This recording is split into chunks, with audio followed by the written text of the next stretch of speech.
الحمد لله رب العالمين. إن الساعة آتية أكاد أخفيها لتجزى كل نفس بما تسعى. صدق الله مولانا العظيم وصدق رسوله النبي الأمين المتين المبين المعين الكريم، ونحن على ذلك لمن الشاهدين والشاكرين والحمد لله رب العالمين. سب سے پہلے آقا نامدار مدنی تاجدار دو عالم کے مالک و مختار، ہم سب کے غم خوار کی کسوں کے کس بے بسوں کے بس حضور احمد مجتبی محمد مصطفیٰ صلی اللہ علیہ وسلم کی بارگاہ کے کشورہ میں بلند آواز سے درود شریف کا ہدیہ پیش کریں. اللہم محمد صلی اللہ علیہ وسلم، نحن عباد محمد صلی اللہ علیہ وسلم، صلی اللہ علیہ وسلم، صلاۃ و سلام علیک یا رسول اللہ صلی اللہ علیہ وسلم. اللہ تبارک و تعالی کلام مقدس میں سورہ طٰہٰ میں ارشاد فرماتا ہے ان الساعۃ آتیۃ اکاد اخفیھا لتجزی کل نفس بما تسعی. ان قریب قیامت واقع ہونی ہے. اکاد اخفیھا، لیکن میں نے اس کے وقت کو پوشیدہ رکھا ہے. لتجزی کل نفس بما تسعی، کیوں؟ اس لیے کہ ہر وہ انسان جو بھی کوشش کرتا ہے اس کو اس کی جزا عطا کر دی جائے.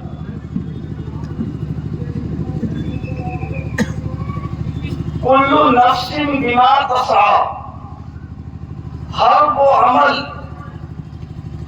جو بھی انسان اپنی زندگی میں کرتا ہے بروز قیامت اس کو حق اور حساب دینا ہے.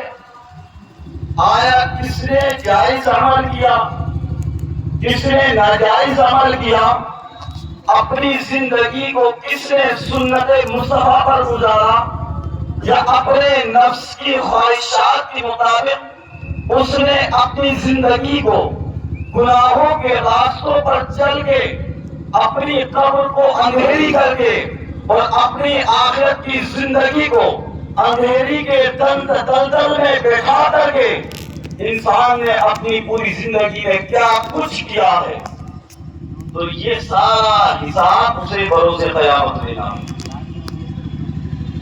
اب رب کہتا ہے کہ جو بھی تم اپنی زندگی میں کرو گے، کوئی شراب پی رہا ہے، کوئی زناکاری کر رہا ہے، کوئی بدکاری کر رہا ہے، کوئی جوا سٹہ کھیل رہا ہے، کوئی دیگر ناجائز اعمال کر رہا ہے، بروز قیامت اللہ کہے گا تم نے اپنی زندگی میں کیا کیا. اس وقت اللہ کو کیا جواب دو گے؟ اللہ تبارک و تعالیٰ نے قربانی کو مالی کے نصاب پر واجب رکھا ہے، لیکن ہم کنجوسی کی بنیاد پر اور اللہ کی ناراضگی اختیار کرتے ہیں. بروز قیامت اللہ تبارک و تعالیٰ فرمائے گا کہ اے بندے، میں نے تجھے مال عطا فرمایا لیکن تو نے میری رضا کے لیے کیا کچھ خرچ کیا ہے. آج ہم اپنی ناجائز رسومات میں ہزاروں لاکھوں روپے خرچ کر دیتے ہیں، لیکن ایک اس واجب کو ادا کرنے میں ہم کنجوسی کرتے ہیں. بروز قیامت ہر ایک چیز کا حق اور حساب دینا. اللہ تبارک و تعالیٰ نے قیامت کو پوشیدہ رکھا تاکہ ہر وقت انسان ڈرتا رہے. جیسے موت کا کسی کو علم نہیں، ایسے قیامت کا کسی کو علم نہیں ہے. موت کو اللہ نے پوشیدہ رکھا اس لیے کہ ہر وقت گناہ کرے تو اللہ کا خوف اس کے دل میں آ جائے، گناہ کی طرف قدم بڑھائے، قدم بڑھاتے وقت اللہ کا ڈر اس کے دل میں پیدا ہو جائے، اپنی زندگی میں جو بھی اس نے گناہ کیے ہیں ان سے توبہ کر لے، اور اس کے دل میں یہ خوف پیدا ہو جائے کہ میں گناہ کی طرف بڑھ رہا ہوں، کہیں مجھے موت نہ آ جائے۔ کتنے ایسے لوگ آج تک مر چکے ہیں جو زنا کی حالت میں، شراب کی حالت میں، جو حرام کام کرتے ہوئے، جو جوا کھیلتے ہوئے، جو ناجائز اڈوں پر اپنی زندگی کو برباد کرنے کے لیے گئے تھے، انہیں وہیں پر موت آ گئی۔ وجہ کیا ہے؟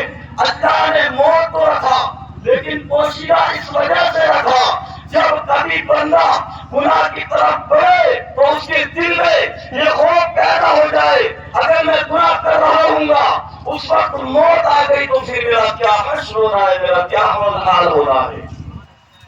اور ایسے ہی اللہ تبارک و تعالیٰ نے قیامت کو بھی پوشیدہ رکھا ہے۔ کیوں؟ اس لیے کہ ہر انسان جس نے بھی روئے زمین پر کسی کے ساتھ ظلم و زیادتی کی ہے، ہر انسان، چاہے وہ نمرود ہو، چاہے وہ فرعون ہو، چاہے وہ کوئی بھی روئے زمین پر چلنے والی ذات ہو، ہر ایک کے لیے اللہ نے قیامت کا دن اس لیے رکھا ہے کہ جیسے نمرود نے اس روئے زمین پر لوگوں سے ظلم و زیادتی کی بنیاد پر اپنی عبادت کرائی، جیسے نمرود نے ماں کے پیٹوں میں زندہ بچوں کے اندر اس نے تلواریں ڈال ڈال کے ان بچوں کو ماں کے پیٹوں میں مار دیا، جیسے اس نمرود نے ان لوگوں پر ظلم و زیادتی کی،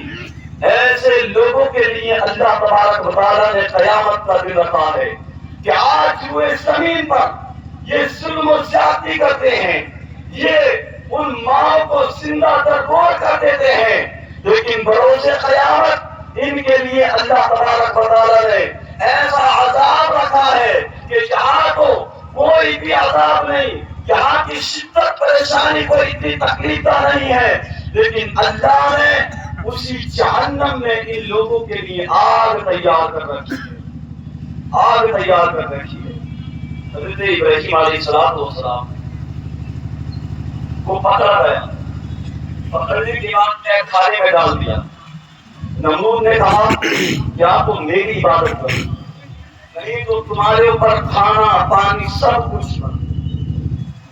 کچھ دن گزرتے گئے تھے، حضرت ابراہیم علیہ السلام اللہ کی عبادت کر رہے تھے۔ نمرود نے سوچا کہ میری عبادت کریں گے، میری ریاضت کریں گے، اب انہیں بھوک اور پیاس جب تڑ پائے گی تو ضرور میرے آگے آ کر کے جھکیں گے۔ ابراہیم علیہ السلام کو بلایا گیا، اے ابراہیم اب بھی باز آ جاؤ، اب بھی اپنے خدا کی عبادت کرنا بند کر دو۔ حضرت ابراہیم علیہ السلام نے ارشاد فرمایا اے نمرود سن لے، اگر میری جان بھی نکل جائے تب بھی میں اللہ کی عبادت سے غافل نہ ہوں گا۔ پھر حضرت ابراہیم علیہ السلام نے اپنے جانشار کو دیکھا کہ پیاس بھوک تڑپا رہی اور ایسی شدت والی پیاس و بھوک کہ ان سے رہا نہیں جا رہا تھا۔ اللہ نے انبیاء اکرام علیہم السلام خاص کر حضرت ابراہیم علیہ السلام کو یہ مقام اور مرتبہ عطا فرمایا تھا کہ جب بھی بازائے خدا بندی میں ہاتھوں کو اٹھا دیا کرتے تھے اللہ ان کی دعا کو قبول فرما دیا کرتا تھا۔ حضرت ابراہیم علیہ السلام نے ایک گہرے میں مٹی کو بھرا، مٹی کو بھرنے کے بعد بازائے خدا بندی میں عرض کی مولا آج تیری عبادت کرنے کی وجہ سے میرے جانشار بھوک پیاس سے تڑپ رہے ہیں، مولا تو اس مٹی کو رزق میں تبدیل عطا فرما دے۔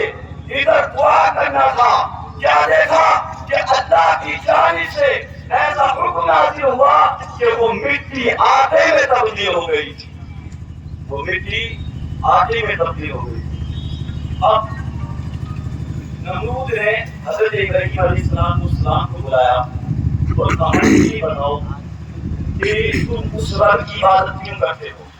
انہوں نے کہا ان اللہ هو یحیی ویمیت، بے شک اللہ تبارک و تعالی زندہ کرنے والا بھی ہے اور موت دینے والا ہے۔ اب یہاں پر حضرت ابراہیم علیہ السلام نے جب یہ کہا تو وہ کہنے لگا میں بھی موت اور زندگی دونوں دیتا ہوں۔ ایک کو جس کو موت کا حکم ہو چکا تھا، پھانسی کا حکم ہو چکا تھا، اسے بلایا، اسے زندگی دے دی، اور جسے زندگی دی جا چکی تھی، یعنی کہ وہ قید خانے میں تھا اور اپنے اعمال کی بنیاد پر اسے آزاد کر دیا گیا۔ اس کے بعد نمرود نے اسے بلایا، بلانے کے بعد اس کو قتل کرا دیا۔ حضرت ابراہیم علیہ السلام سے کہا اے ابراہیم دیکھو میں زندگی بھی دیتا ہوں، موت بھی دیتا ہوں۔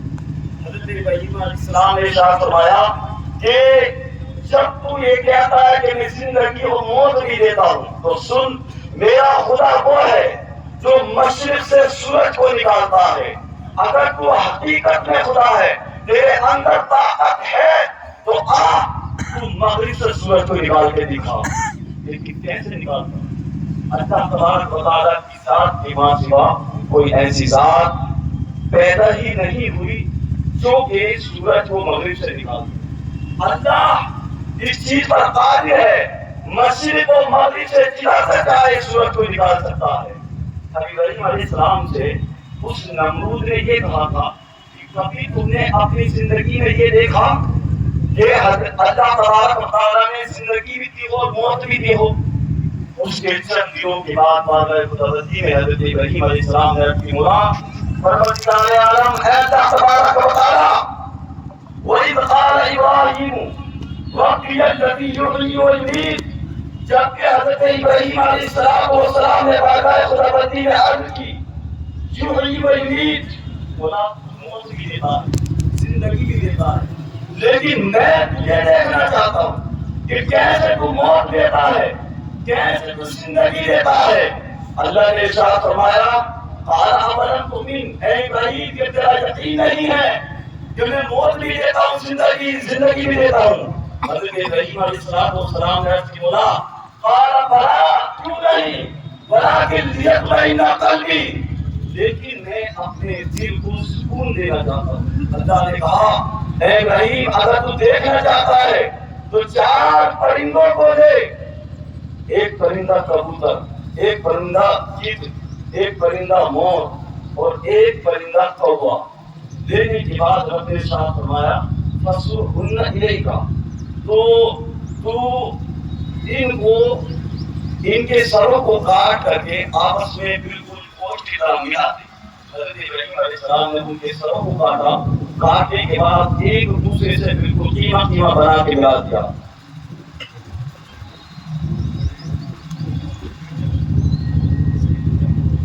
اور جو کہ حضرات ادھر ادھر کھڑے ہیں ان سے گزارش ہے کہ جلد از جلد اندر آ جائیں۔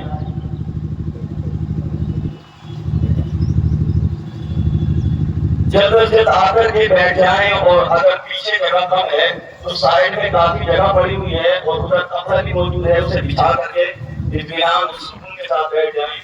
اور آپ کو نماز کا طریقہ اور نیت کا طریقہ بھی سمجھایا جائے گا، اس سے پہلے بیٹھنے کی کوشش کریں۔ جو بھی حضرات کھڑے ہیں وہ جلد از جلد ادھر اپنے آپ کو کپڑا بچھا لیں، کپڑا ادھر رکھا ہوا ہے، اور سب بندی کے اعتبار سے بیٹھنے کی کوشش کریں۔ اب کسی کا بھی انتظار کی ضرورت نہیں ہے، باہر جو بھی حضرات کھڑے ہوئے ہیں جلد از جلد اندر آ جائیں، اور جو دوسرا والا دروازہ ہے اس سے آنے کی کوشش کریں کیونکہ ادھر بھیڑ زیادہ ہے۔ اب اللہ تبارک و تعالیٰ نے حضرت ابراہیم علیہ السلام سے کہا کہ اب تو نے ان پرندوں کو کاٹ کر کے، ان کے سروں کو کاٹ کر کے تو نے پہاڑوں پر رکھ دیا ہے، اب تو نے اپنی طرف بلا۔ حضرت ابراہیم علیہ السلام نے جب انہیں اپنی جانب بلایا، تیسرے پارے کی آیت کریمہ ہے، بلانے کے بعد کہا اللہ کے حکم سے زندہ ہو کر کے میرے پاس آ جاؤ۔ اتنا کہنا تھا، چاروں کے چاروں پرندے وہ زندہ ہو کر کے حضرت ابراہیم علیہ السلام کے سامنے آ کر کے چبھنے لگے۔ کہا مولا تیری ذات کے سوا نہ کوئی موت دینے کا حقدار ہے، نہ کوئی زندگی دینے کا حقدار ہے۔